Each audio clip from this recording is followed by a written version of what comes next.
अहिरो तजी खसमौ तजी बिना दाद की ढोर, मुक्ति परी बिल्लात है वृंदावन की खोर। अहिर चरवाहा, कोई गाय थी, उसको चराने वाला ग्वाला उसका तिरस्कार कर दिया। और खसमौ तजी, खसम मालिक जिसकी गाय थी उसने भी उसका तिरस्कार कर दिया। बिना दाद की ढोर, दाद कहते हैं न्याय को, इंसाफ को। वह ढोर, वह पशु कहीं न्याय नहीं पाती है, कहीं इंसाफ नहीं पाती है, उसके हक में कहने वाला कोई नहीं मिलता है। न तो मालिक उसको चारा देता है, न चरवाहा। मुक्ति परी बिललात है वृंदावन की खोरी। मुक्ति परी, वो मुक्ति छुटी हुई बिललाती है वृंदावन की खोर गलियों में। गोकुल के पास एक वन जिसको वृंदावन कहते हैं, अब तो वो एक शहर है। तो वृंदावन की गलियों में, जंगलों की गलियों में वो छुटी हुई बिलखती, न मालिक आश्रय देता है और न चरवाहा उसकी रक्षा करता है। ये साहब का बहुत बड़ा व्यंग है। जो अलग भगवान खोजते हैं उन पर व्यंग है। जो अलग भगवान माना है वो मालिक उसने भी छोड़ दिया जीव को, क्योंकि अलग भगवान है नहीं। वो जब कुछ है ही नहीं तब मिलेगा कैसे। और अहिर चरवाहे गुरु लोग जो हैं वे भी छोड़ दिए। गुरु लोग क्या कहेंगे? गुरु लोग यही कहते रहते हैं, भजन करते रहो तुम्हें परमात्मा के दर्शन होंगे, कहते रहते हैं। कोई बाहर से हो तो दर्शन हो। दर्शन तो दृश्य के होते हैं और दृश्य जड़ है, वो परमात्मा कैसे होगा? इतनी सी बात लोग नहीं सोच पाते हैं। मुक्ति परी बिल्लात है वृंदावन की खोर। वृंदावन की गलियों में ऐसे साधक बिलखते हैं। मुक्ति परी बिल्लात है, यानी छुटे हुए, दोनों से रहित, परमात्मा मिला नहीं। और गुरु भी बेचारे क्या कहें, कहते तो रहे जीवन भर कि भगवान के दर्शन होंगे होंगे होंगे, कहने वालों को ही नहीं हुए हैं तो उनको कैसे होंगे? तो ऐसे जीव वृंदावन की गलियों में, वृंदावन तो एक उपलक्षण मात्र है, संसार में वो भटकते हैं। जो बाहर भगवान खोजेगा भटकेगा। अथवा मुक्ति परी बिल्लात है वृंदावन की खोर। वृंदावन की गलियों में मुक्ति बिलखती है, क्योंकि मुक्ति को कोई नहीं पूछता है। सगुण उपासक मुक्त नहीं चाहते हैं, वो चाहते भगवान का धाम मिले, उनके साथ हम रहें, आनंद भोगें, मुक्ति की जरूरत नहीं। तो मुक्ति बिचारी बिलखती है वृंदावन की गलियों में, कोई पूछने वाला नहीं। दूसरे ढंग से इस प्रकार समझा जा सकता है। कुल मिलाकर के अभिप्राय यही है कि अलग भगवान मानने वाले अंततः भटकते हैं। जो स्थूल रूप में भगवान को मान करके पाना चाहता है उसको एक भटकाव के अलावा कुछ नहीं मिलता। मुक्की मीठी जो कहे हृदया है मत यान, कहें कबीर तालोगन से तैसे ही राम सयान। जो मुख से मीठी मीठी बातें करते हैं और हृदय में कपट कतरनी है।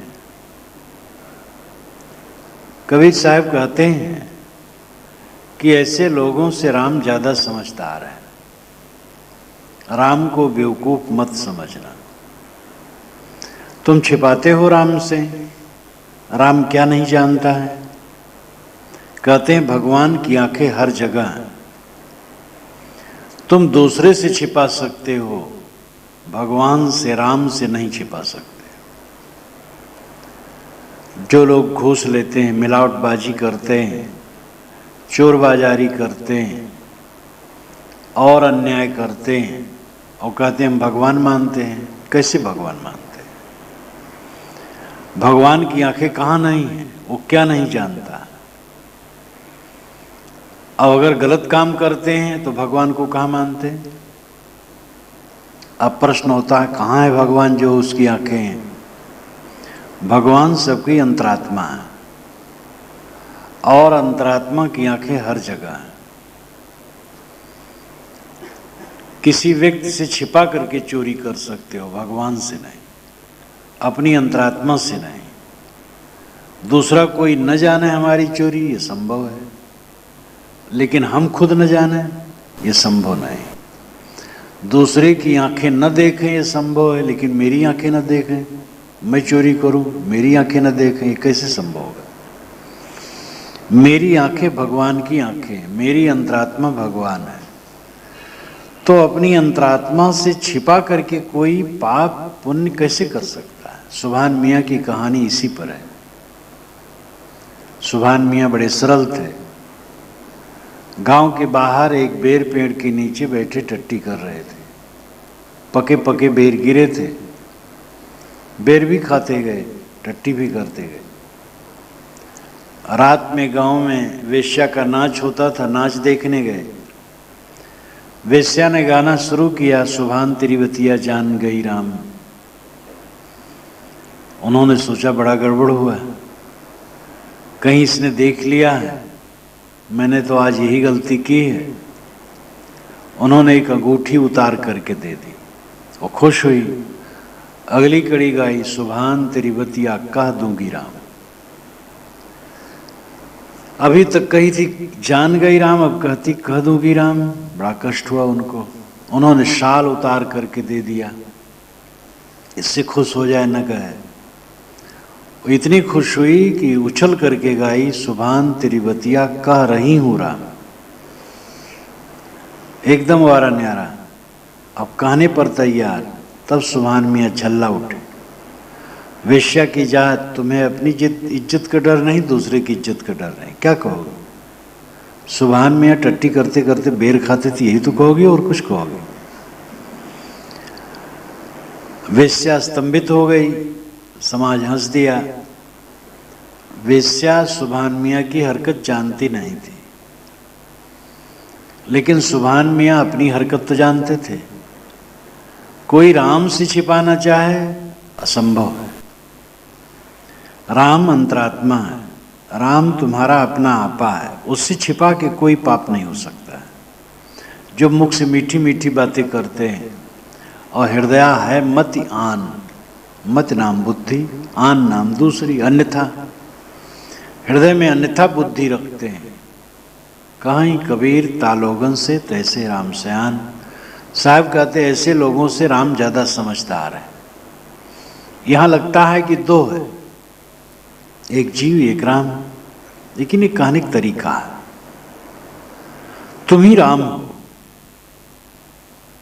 और तुम अपने आप से छिपा नहीं सकते हो,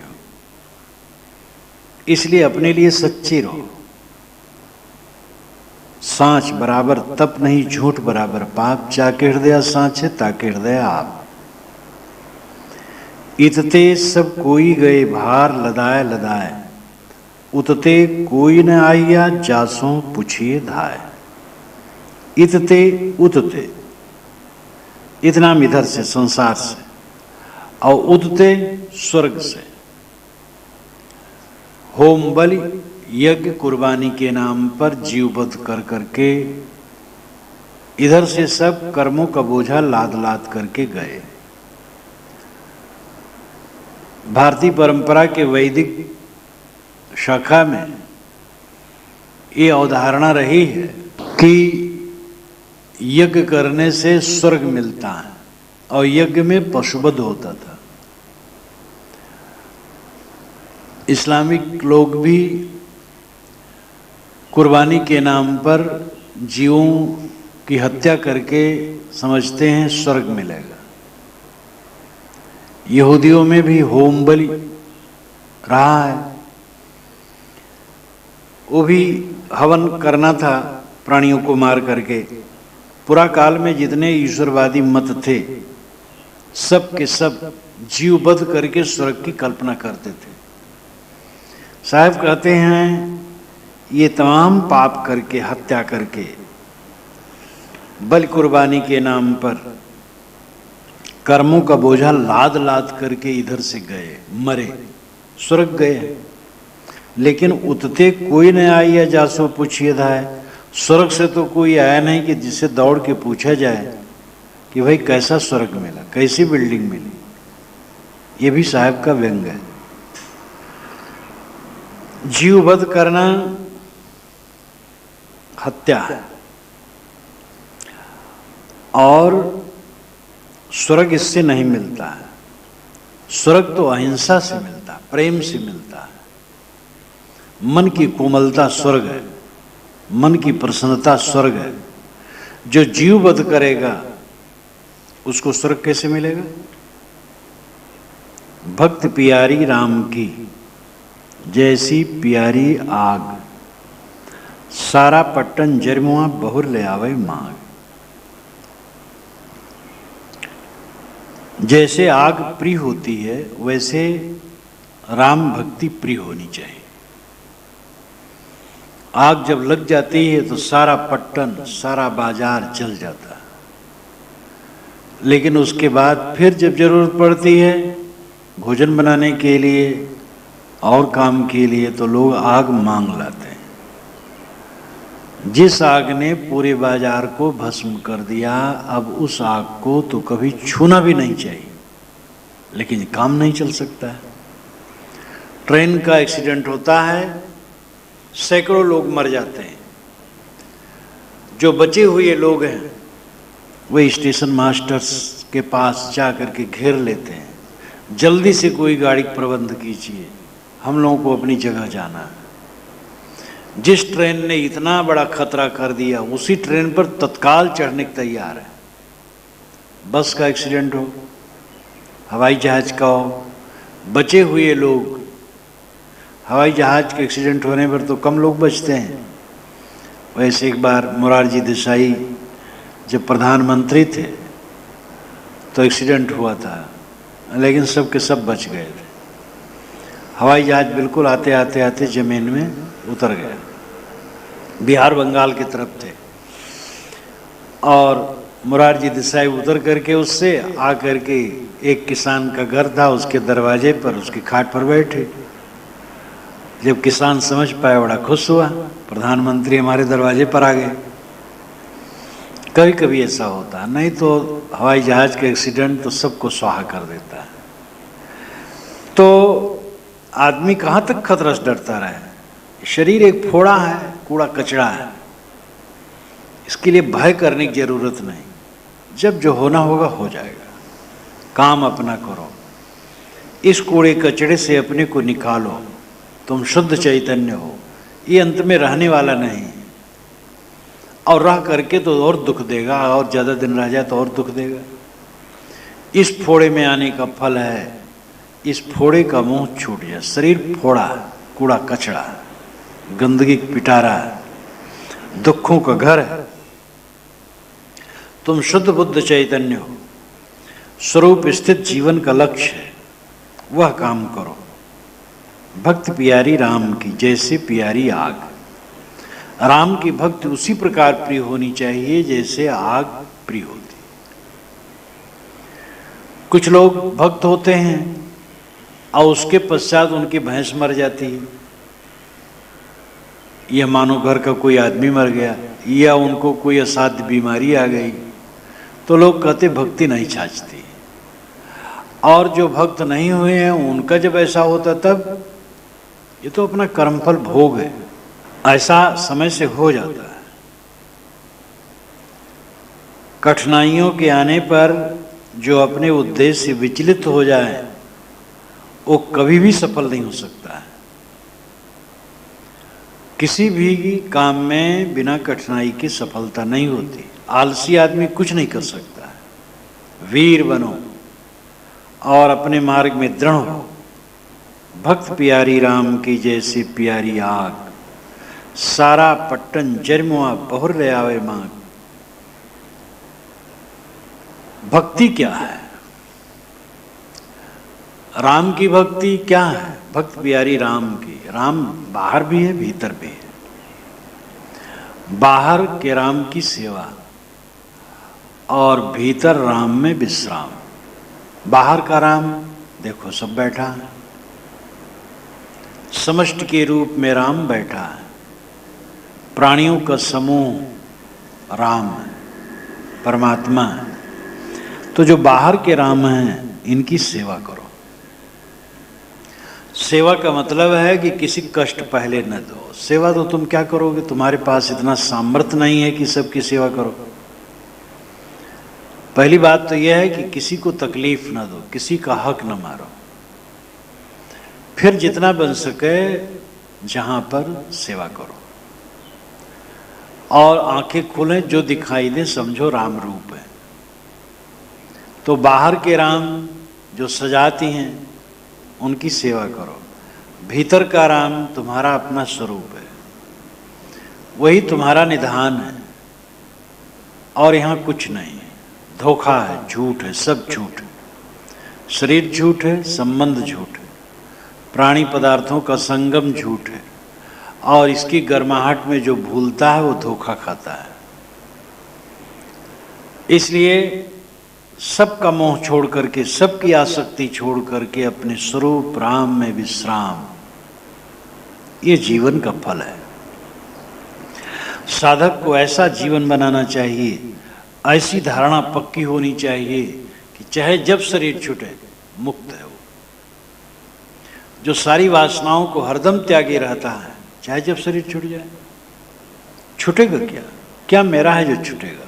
कूड़ा कचरा छूटेगा, दुख छूटेगा। सब तरफ से केवल दुख है और वही छूट जाएगा। और उसको पहले ही छोड़ दिया तो सदैव कृतार्थ रूप, दुखहीन तुम्हारा स्वरूप है। निर्मल अजर अमर अखंड अहम शुद्ध चैतन्य ज्ञान स्वरूपम। ये जो ध्वनि होती है तो मेरे कान में वैसे भी हरदम लगा करती है कि जानो ही हो रहा है। होती तो थोड़े समय, मैं चाहता हूँ और बीच बीच में हो। जलपान के समय, सुबह जलपान के समय अभी, और शाम को भी जलपान के समय हो, कम से कम आधा घंटा। बाहर के शब्द दिमाग में लोगों के गूंजते हैं, बेकार बेकार, वो दूर हो। ज्ञान के शब्द गूंजे, अन्यथा कभी मत कहो। कोई संसारिक चर्चा में न डूबो और ज्ञान की चर्चा करो। भवबंधन को काटो। जीवन का लक्ष्य मोक्ष है और मोक्ष इसी जीवन में सारी आसक्ति को छोड़कर स्वरूप स्थिति। फिर जब शरीर छूट जाए तो राम बाहर है, राम भीतर है। बाहर के प्राणी राम रूप हमारे सजाते हैं, उनके प्रति हमदर्दी, सेवा भाव। और भीतर राम अपना स्वरूप है, अपने स्वरूप में स्थित। ये राम भक्ति अत्यंत प्रिय होनी चाहिए। इसमें जो भी आड़े आए परवाह न करना चाहिए, चाहे दुख तकलीफ जो भी हो। इस भक्ति का परित्याग कभी भी न करें। इसीलिए साहब ने कहा, कामी क्रोधी लालची इनसे भक्ति न हो। भक्ति करे कोई सुरमा जात वर्ण कुल खोए। यह तो घर है प्रेम का, खाला का घर ना है। खाला का घर नहीं, प्रेम का घर है। यहां तो सिर उतार करके जमीन में रखना पड़ता है। सब कुछ समर्पित करने के बाद मोक्ष मिलता है। जो कुछ बचा रखेगा उसका मोक्ष कैसे होगा? नारी कहावे पीव की, रहे और संग सोए। जार मीत हृदय वसे खसम खुशी क्यों हो। नारी कहावे पीव, कोई नारी अपने पीव की, अपने पति की पत्नी कहलावे, लेकिन रहे और संग सोए।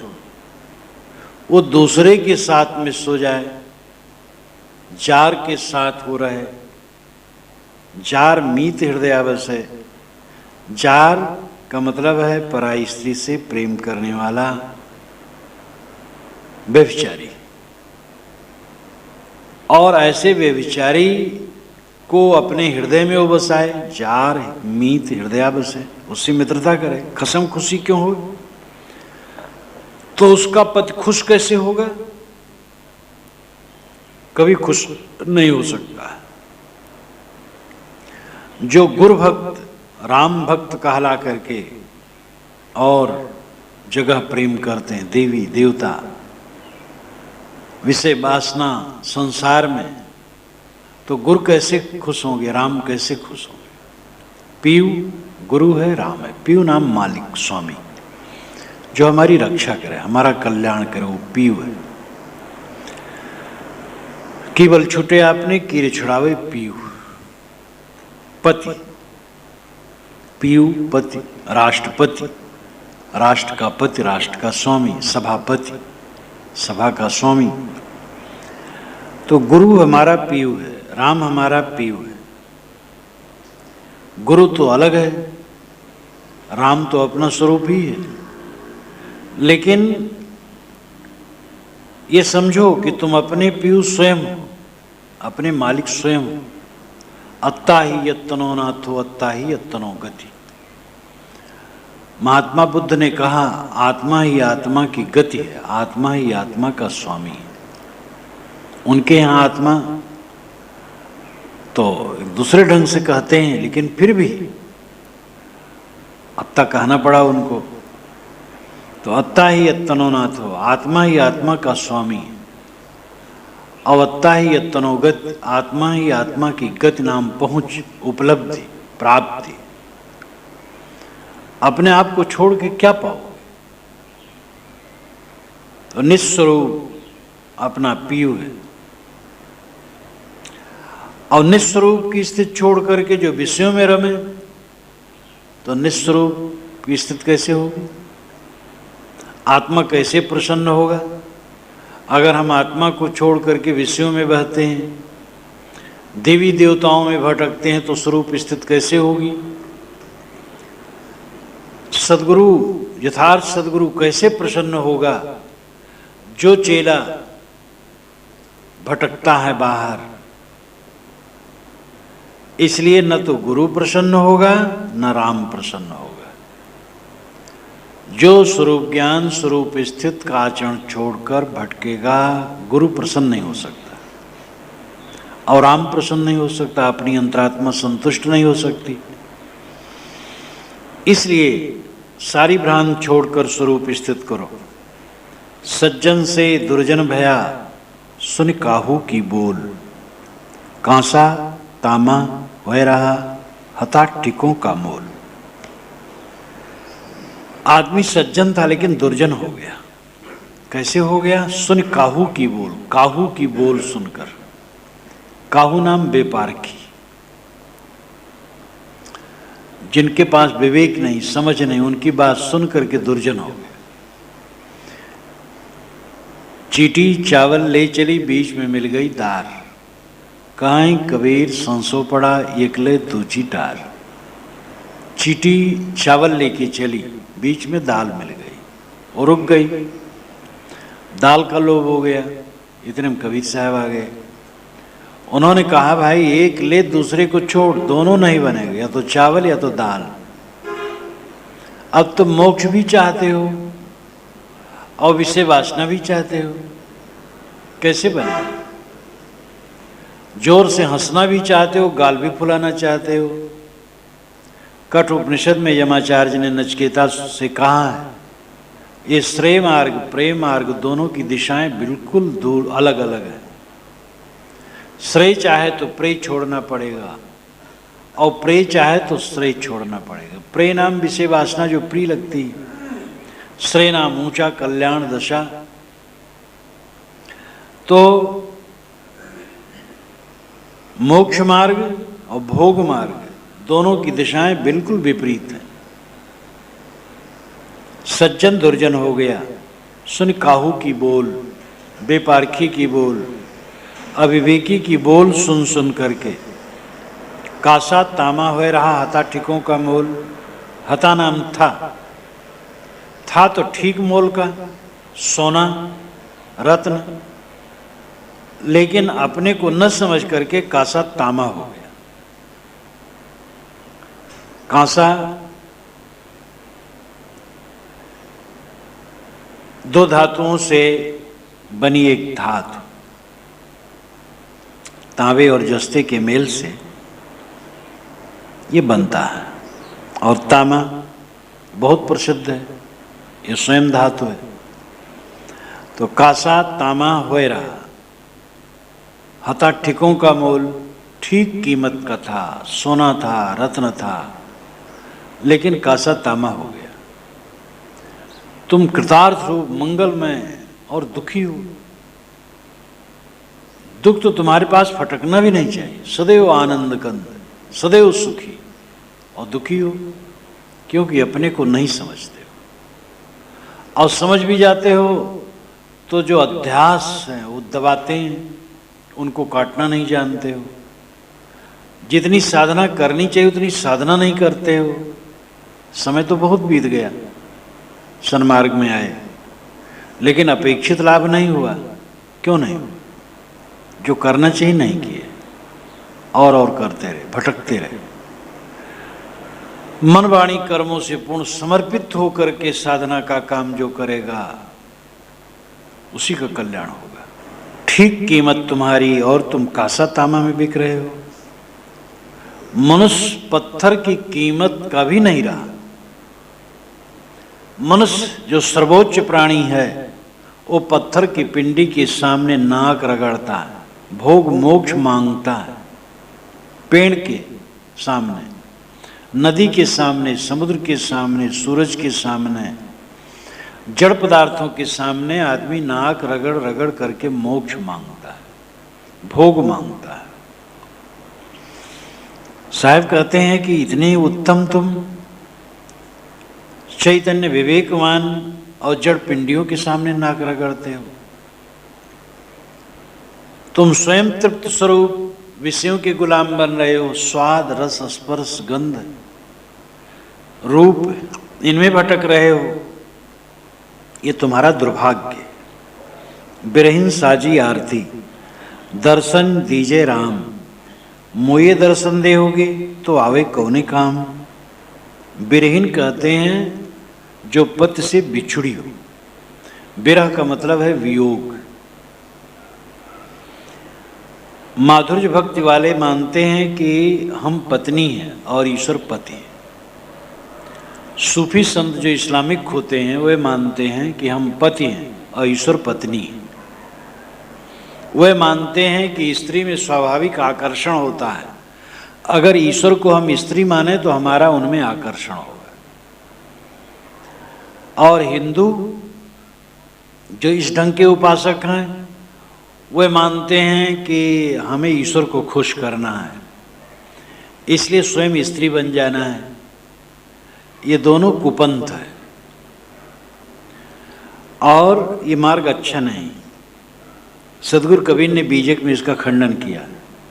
विद्वानों ने बिना जाने समझे उल्टा अर्थ करके कबीर साहब को ही माधुर्य भक्ति करने वाला बता दिया। बिरहीन साजी आरती, परमात्मा पद से बिछड़ी हुई बिरहीन भक्त आरती साजी और ईश्वर की आरती करने लगी और कहा, हे राम दर्शन दीजिए। और उनको विश्वास है कि हम रोएंगे गाएंगे दर्शन देगा। आज के युग में भी कितने भावुक हैं, पर्वतों से कूद पड़ते हैं।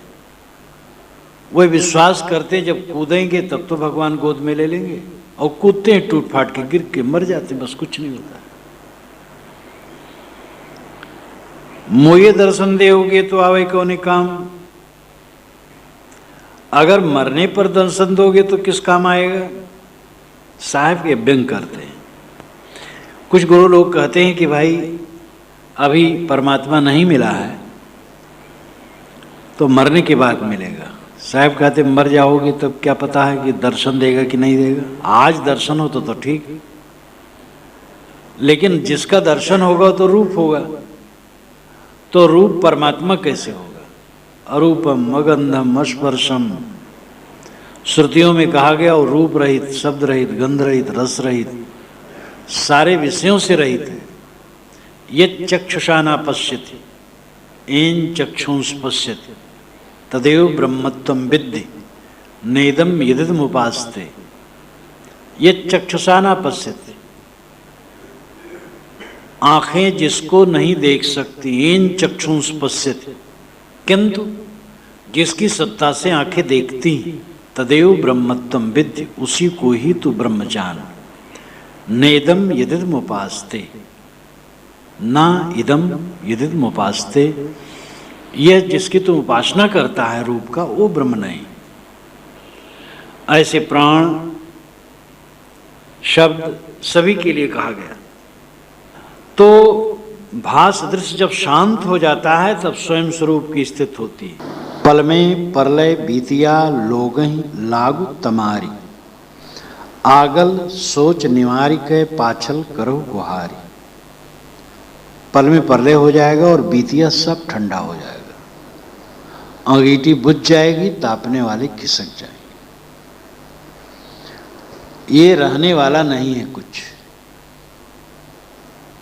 पल में परलय बीतिया, पल में प्रलय होगा और तुम्हारा अपना माना हुआ सब खो जाएगा। लोगहि लागू तमारी, इसलिए ऐ लोगों तमारी में लगो। तुम्हारे नाम सूरज, तम अंधकार, अरे दुश्मन, जो अंधकार का दुश्मन है वो सूरज। ऐ लोगों सूरज में लगो।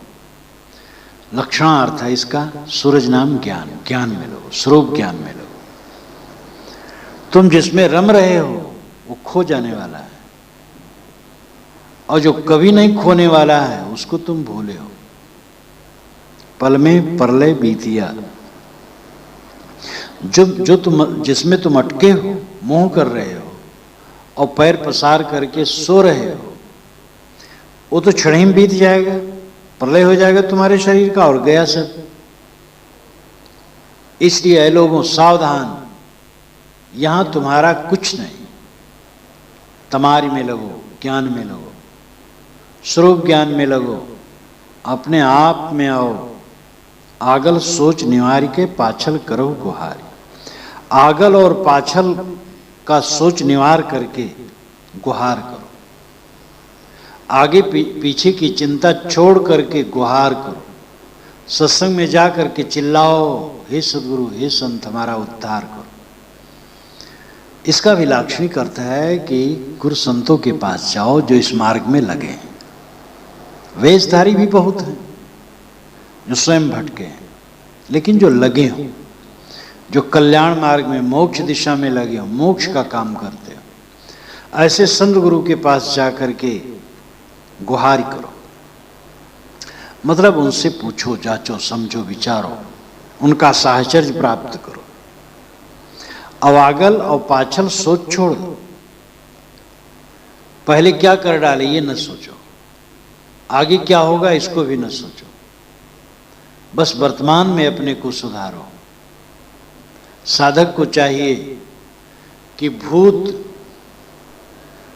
की चिंता और कल्पना और पश्चाताप में, पछतावा में जले ना।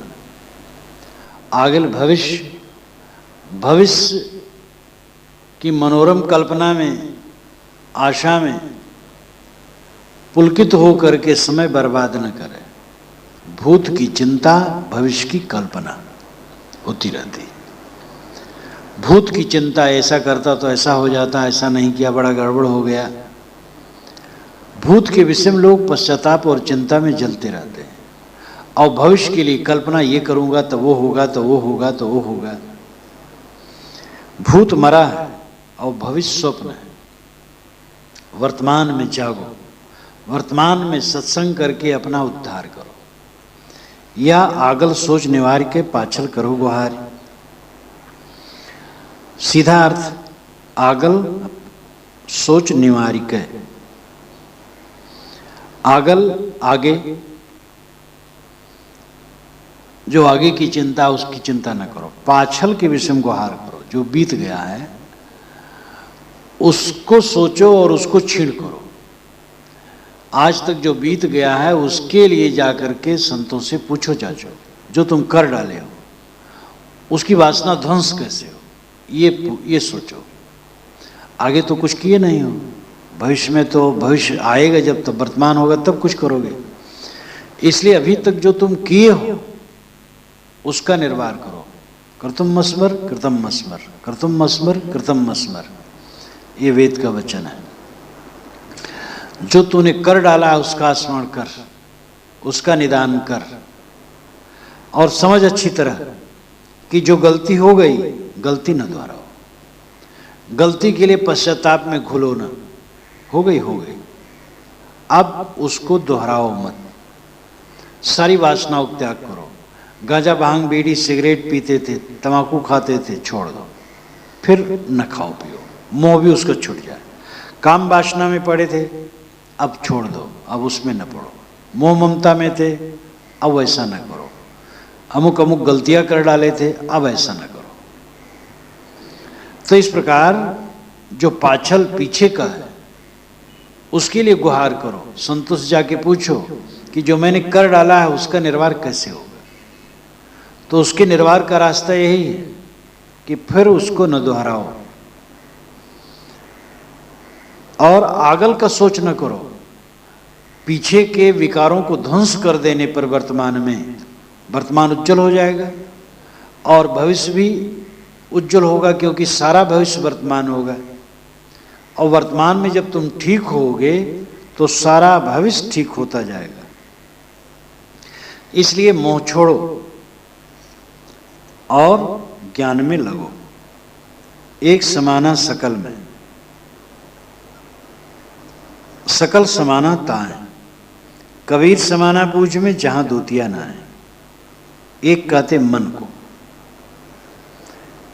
आगे आया है एक साधे सब साधिया। तो यहां एक ब्रह्म नहीं है कि एक ब्रह्म सब में समाया और सब ब्रह्म में लीन है। ब्रह्म का कहीं अर्थ हो सकता है, खंडन में हो, मंडन में हो, बाचो हो। यहां प्रसंग मन का है, दोनों साखियां साथ साथ है।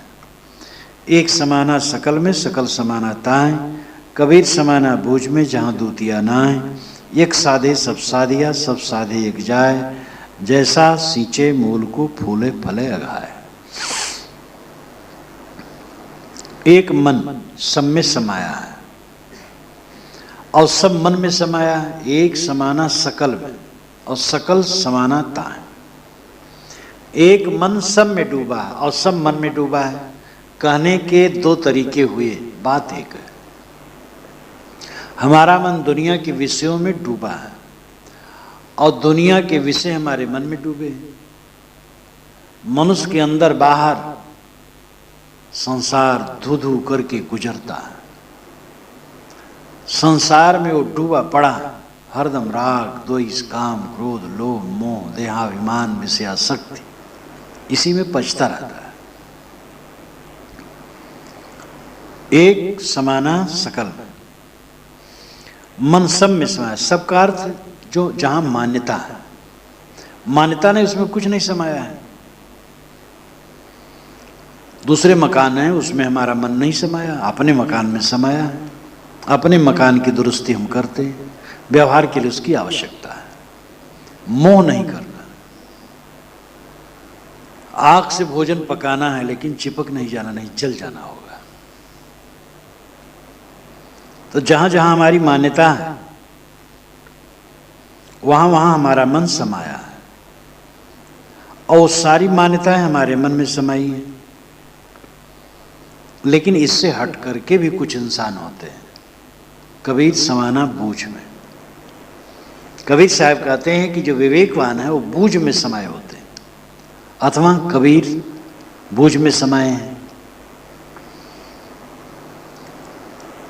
साफ अर्थ है, कबीर साहब कहते हैं कि विवेकवान बूझ में समाये। बूझ समझ, स्वरूप ज्ञान की समझ, स्वरूप बोध, वह स्वरूप बोध में समाये, आत्मबोध में समाये, जहां द्वितीया ना है, वहां द्वैत नहीं। स्वरूप ज्ञान में द्वैत नहीं। तुम्हारे में द्वैत क्या है? तुम तो अकेले हो। जो अपने असंग स्वरूप निराधार स्वरूप में स्थित होगा वहां द्वैत कहां है? वहां तो अकेला है। अब एक अद्वैत की कल्पना है कि जड़ चेतन सब एक है, वो दूषित है। जड़ अलग है, चेतन अलग है। चेतन अपने आप में असंग है, ये अद्वैतता है। जिसका मन सारे विकारों को छोड़ करके और सारे विचारों को भी छोड़ करके शांत हो जाता है, वहां केवल आत्मस्थिति। व्यवहार में विचार तो चलते हैं, लेकिन इतनी जागरूकता रहती है कि ये सब कुछ मेरा नहीं। तो स्वरूपाकार वृत्ति में जो रहता है वो सदैव कृतार्थ है। स्वरूपाकार वृत्ति अद्वितीय अवस्था है, जहां द्वितीय ना है। स्वरूप अकेला है,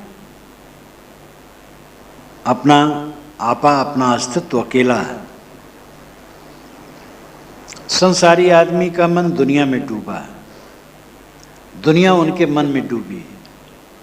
पक्के बोधवान का मन स्वरूप में लीन है, वहां संसार नहीं है। इसलिए एक साधे सब साधिया, सब साधे एक जाए। जैसा सींचे मूल को फूले फले अगाए। एक मन को साध लो तो जानो सब सध गया। साधने मतलब है वश में करना। एक साधे सब साधिया। हम परिवार को साधते हैं, बस में करना चाहते हैं, शरीर को बस में करना चाहते हैं, दुनिया की चीजों को बस में करना चाहते हैं, अपने को बस में नहीं करना चाहते। अपने को ही बस में कर ले, बस किसी को बस में करने की जरूरत ही नहीं। यहां मतलब है मन को बस में करना। मन को बस में कर लिया, वही अपने बस में करना है। मन बस में हो गया तो अपना आप तो स्वयं ही है। जो काम सहज और सरल है और जिसका परिणाम अमोघ कल्याण है, आदमी वो काम नहीं करता है। और जो काम कठिन ही नहीं, असंभव है, और जिसके फल में कोई शांति नहीं है, वही काम करने के लिए तैयार रहता है। संसार के प्राणी पदार्थों को वश में करने की जो बात है, ये कठिन ही नहीं है, असंभव है। कहाँ वश में होता है कोई? और वश में भी लोग हो जाएं तो उससे अपना क्या कल्याण हो जाएगा? लेकिन मन को वश में करना बड़ा सरल है, और उसका फल कल्याण है। लेकिन ये काम लोग नहीं करते हैं। एक साधे सब साधिया। एक मन को बस में कर लो, सब सध गया। सारा संसार अपने बस में। जो यह मन को बस करे शिष्य हो सब देश। इस मन को कोई बस में कर ले, सारा संसार मानो शिष्य। सब साधे एक जाए। सबको साधने लगे तो एक जानो गया, भाग गया। सबको बस में करने लगे तो एक नाम मन उबा गया। जैसा सींचे मूल को फूले फले अघाए। जैसे जड़ में पानी डालने से पूरा पेड़ हरा भरा होता है, उसमें फूल लगते हैं, फल लगते हैं, और फल खाने को मिलते हैं। इसी प्रकार मन को सींचो, मन को ठीक करो, मन को बस में करो, पूरा जीवन आनंदमय है। अब तुम दूसरे को बस में करने के चक्कर में पड़ते हो। इसलिए मन को अपने अधीन बनाओ।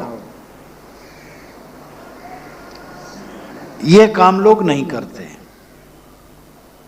मन को जो अपने अधीन करना है, यह काम लोग नहीं करते। लोगों को बस में करने के चक्कर में पड़े रहते हैं। यह भूल छोड़ते छोड़ते नहीं छूटती। जो बहुत दृढ़ होता है वही छोड़ पाता है। आदत है विषयों की तरफ गति करने की, कई बार जान करके कि विषय दुख देते हैं और फिर आदमी उसी तरफ फिसलता है। जब निरंतर रगड़ा कोई करेगा तब धीरे धीरे सुबस होगा। पारख दृष्टि प्रबल जब सत्संगति अति जोर, रात दिना चिंतन करे तब पावे कई ठौर। जब पारख दृष्टि प्रबल हो, निरंतर जागरूकता हो और सत्संगत अति जोर हो, विवेकवानों का सत्संग बराबर खूब मिले और रात दिना चिंतन करे, रात दिन इधर चिंतन करे, क्या मेरा है, पूछो अपने से क्या मेरा है। जिस स्वाद गंध स्पर्श रस रूप में तुम आसक्त होते हो उससे क्या मिलता है, अवंत में क्या शेष रहेगा, बारंबार अपने से पूछो। ये चिंतन है। ऐसा करते करते तब कहीं ये जीव को ठौर मिलेगा, शांति मिलेगी। बहुत उलझा लिया है हमने अपने आप को, अहंकार करने की गुंजाइश नहीं। हम बड़े ज्ञानी हैं, ये डीग बघारने से कुछ नहीं होगा। अहंकार तो सबको है और जहां अहंकार है वही छिछलापन है हमारा। गन्ने में जहां गांठ होती वहां रस नहीं होता, जहां रस होता वहां गांठ नहीं होती। जहां जहां अहंकार है वो बेरस है। अहंकार कुछ काम नहीं करेगा। अनाद काल से हमने अपने आप को खूब उलझाया है और अब सावधानी से इस चीज को समझना है। हमें दूसरे को बस में करने के चक्कर में नहीं पड़ना है, अपने मन को बस में करना है। अपने मन को शोधो, निरंतर देखो, कहीं दूसरे द्वारा तुम्हें अपमान, उपेक्षा या और भी किसी बात की खटक मिली है तो क्यों नहीं अपने मन को शोधते हो कि तुम्हारा मन इसको क्यों नहीं सह लेता। जैसी उनकी समझ थी वैसा उसने कर दिया, और उसको लेकर के अमर्ष करने की क्या जरूरत है। ज्ञानी का यह लक्षण नहीं है अमर्ष करना, प्रसन्न रहना चाहिए। उनकी समझ ऐसी थी, कह दिए बस। इसलिए अपने मन को शोधने से सरलता है। अब अपने मन को न शोध करके बाहर शोधने के चक्कर में पड़ते हो। जैसे अनगढ़ पत्थर को छीन छीन करके सुंदर मूर्ति कलाकार बनाता है, अपने मन को रात दिन गढ़ो, ठोको, कसो, चारों तरफ से सिमट करके अपने मन को कसते जाओ, देखो क्या दशा मिले होगी, एकदम दिव्य दशा आ जाएगी। लेकिन अहंकार इतना है, ओहो, ये साधु नामधारियों का अहंकार थोड़ा होता है। कहीं थोड़ा सा बीत गया 10-15 वर्ष, साधु मार्ग में आए, बड़ा अहंकार, हम इतने पुराने। संत पुराने हैं तो सही, पर जब तक नए नहीं तब तक नए। वाणी कोमल हो, आचरण कोमल हो, भावना कोमल हो। आज के जो ब्रह्मचारी हैं उनसे भी कोमल बोलो, सबसे कोमलता का बर्ताव। अहंकार का त्याग, अपने मन को जो देखता वो अहंकार नहीं करता। जैबन सिंह न संचरे, पंछी ना उड़ जाए, सोबन कबीरन हीड़िया, शून्य समाधि लगाए। जिस वन में सिंह का संचार नहीं होता है, बाघ जिसमें प्रवेश नहीं कर सकता है, इतना सघन है, और पंछी ना उड़ जाए, पंछी भी उड़ करके उसमें घुस नहीं सकता। सोबन कबीरन हीड़िया, शून्य समाधि लगाए। साहब कहते उस वन को कबीरन लोगों ने हीड़िया खोजा, शून्य समाधि लगा करके खोज डाला। ये व्यंग है। व्यंग में साहब ने खूब कहा। कौन सा वन है? कल्पना लोक। कोई एक लोक है, वहां परमात्मा रहता है, अलग ब्रह्म ईश्वर प्राप्ति की बात। ये कल्पना लोक एक वन है, और वहां सिंह का संचार नहीं। सिंह नाम जीव, जीव का संचार नहीं। जीव उसको समझ नहीं पाता है, कहां संचार है। पंछी ना उड़ जाए, ये मन पक्षी उड़ करके भी वहां नहीं पहुंच पाता है। सो वन कबीरन हीड़िया, उस वन को कबीरन ने, लोगों ने हीड़ डाला, खोज डाला। हीड़िया का अर्थ है खोजना और भटकना। तो ऐसे वन में लोग भटकते रहे और खोजने का दावा किए, और उन्होंने ईश्वर को खोज डाला। इसलिए कहा कि मैं अवतार हूं, ईश्वर स्वयं हूं। कुछ ने कहा मैं ईश्वर का भेजा हुआ संदेशवाहक हूं, कुछ ने कहा मैं तो ईश्वर का पुत्र हूं। इस प्रकार दावा किए, शून्य समाधि लगाए, शून्य समाधि लगाकर। लेकिन शून्य समाधि का अर्थ क्या होता है? समाधि का अर्थ ही होता है चित्त का शून्य होना, और चित्त के शून्य होने पर कुछ मिलता नहीं, किंतु जितना मिला हुआ रहता है उसका विसर्जन होता है।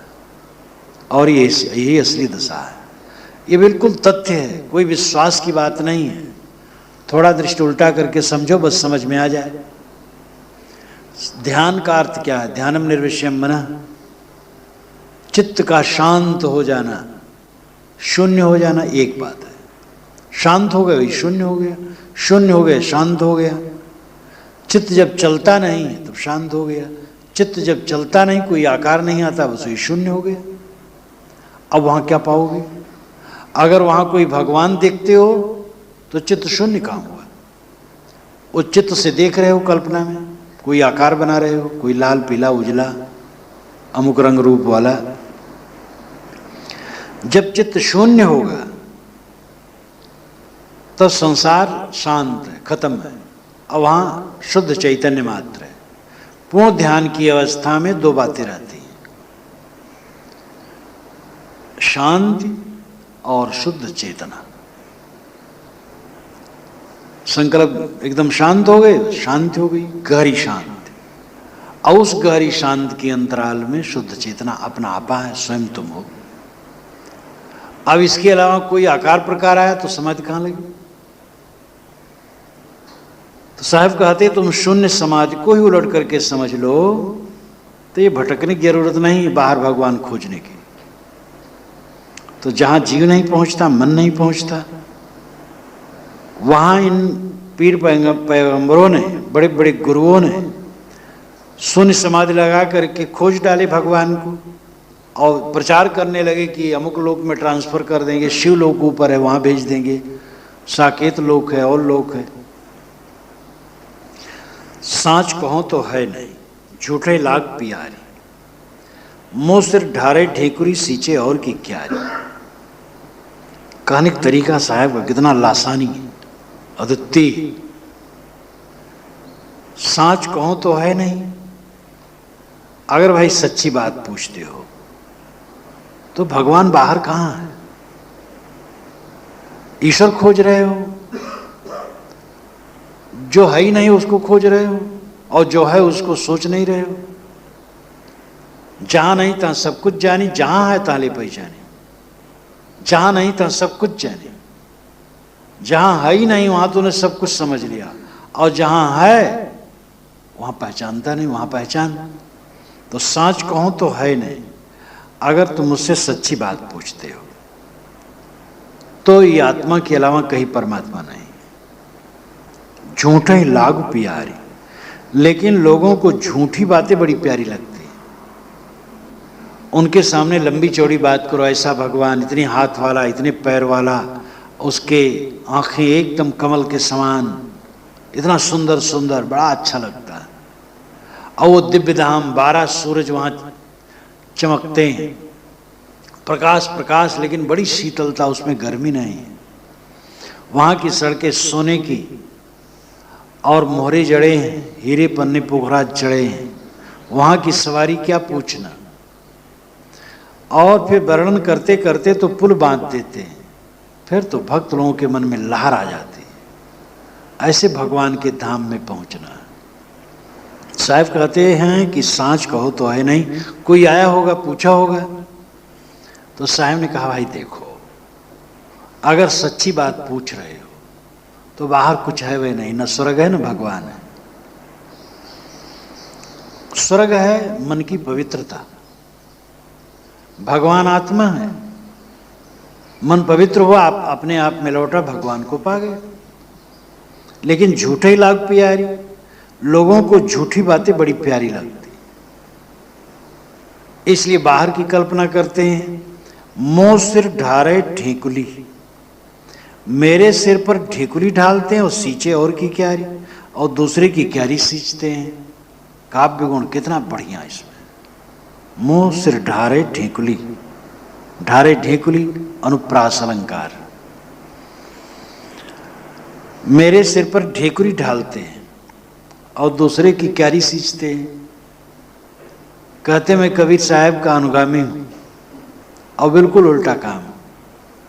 ऐसा लगता है कि साहब के जमाने में ऐसे लोग हो गए थे जो साहब के विचारों से भिन्न प्रचार करते थे। जो प्रसिद्ध पुरुष हो जाते हैं उनके सामने यही बात होती है, कुछ और का और कहने लग जाते हैं। अब तो 500-600 वर्ष हो गए और इतने में अंतर होते होते पता नहीं कितना हुआ। तो साहब ने देखा कि हमारे अनुगामी लोग बनते हैं और हमारे विचारों के विरुद्ध बात करते हैं, हमारे सिर पर ढेकुली ढालते हैं और दूसरे खेत सींचते हैं। कहने का तरीका कितना बढ़िया है। हमारे चेला बनते हैं और बात वो करते हैं जिसका मैं खंडन करता हूं। कबीर साहब ने अवतारवाद का खंडन किया तो कबीर प्रेमियों ने कहा कबीर साहब अवतार है। कबीर साहब ने मूर्त पूजा नहीं मानी तो कबीर प्रेमियों ने मूर्त बैठाना शुरू कर दिया। कबीर साहब ने आत्मा ही को परमात्मा माना, बाहर परमात्मा नहीं, तो कबीर पंथी लोग बाहर परमात्मा खोजने लगे। ये तो वैज्ञानिक तथ्य है। उपनिषदों के ऋषियों ने भी इसको बारंबार स्वीकारा कि खोज करके तो विषय मिलता है। यदा पंचावतिष्ठन्ते ज्ञानानि मनसा सा बुद्धिश्चाना विचेष्टत तामाहु परमाम गतिम। जब पांचों ज्ञानेंद्रियां मन और बुद्धि शांत हो जाते हैं तब परम गति। और जब ये सब शांत हो गए तो क्या मिलेगा? मन ही शांत होने के बाद क्या मिलेगा? मिलने का साधन मन है, और मन शांत हो गया तो क्या मिलेगा? तो मिलना नहीं, खोना है। आज तक जो मान रखा है मेरा उसको खो दो, बस पा जाओ राम को। राम स्वयं स्वरूप है, और जब तक पाई हुई चीजों की गर्माहट रहेगी राम को न पाओगे। देह तक मेरा नहीं, मेरी नहीं है। देह एक फोड़ा है, कूड़ा कचरा है, एक साधन है, और इसमें रह करके जल्दी से जल्दी विवेक वैराग भक्ति साधना में लग करके वासना की निवृत्ति कर लो, आसक्ति का क्षय कर लो। जिस दिन ये दीपक बुझे तब सो दिन रात, तेल घटा बाती बुझी, तब सो दिन रात, फिर रात दिन सो, और देह में रहते रहते सो। शेते सुखम कष्ट समाधि निष्ठा, जो समाधि में लीन है वो सुख से सोता है। तो इसलिए साहब कहते हैं कि मेरे सिर पर ढिकुरी डालते हैं, दूसरे क्यारी सींचते हैं। कबीर अनुगामी बनते हैं, और बिल्कुल उल्टी बात। सच्ची बात मैं कहता हूं, बाहर कोई परमात्मा मोक्ष नहीं। परमात्मा मोक्ष स्वर्ग आनंद परमानंद परम सुख आत्यांतिक सुख वासना की निवृत्त और स्वरूप स्थित में है। यही वास्तविकता है, यही मेरी घोषणा है। इसके अनुसार चलो, भटको न बाहर। इस प्रकार से दूर कबीर कहते हैं।